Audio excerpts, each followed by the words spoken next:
Halo guys, bengkai tu enjin, tengok depan.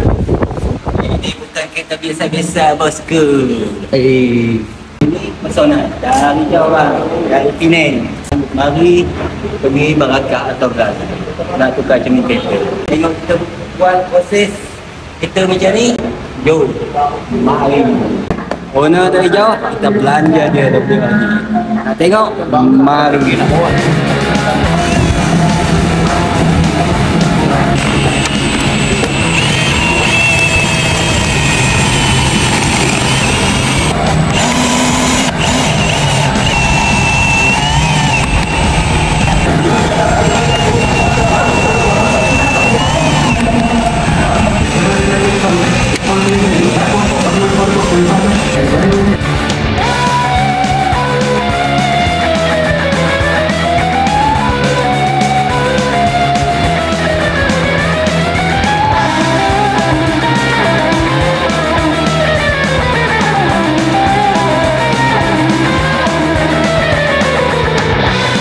Kita dah siap.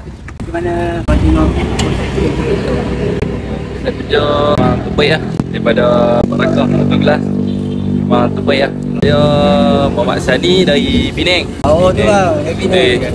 Kenapa bang? Dari Penang sanggup pilih Barakah atau Gas? Sebab Barakah ni saya duk tengok review sebelum ni pun memang sempoi lah. Pemasangan, kualiti kerja semua. Pergi kedai lain pun takut juga dia.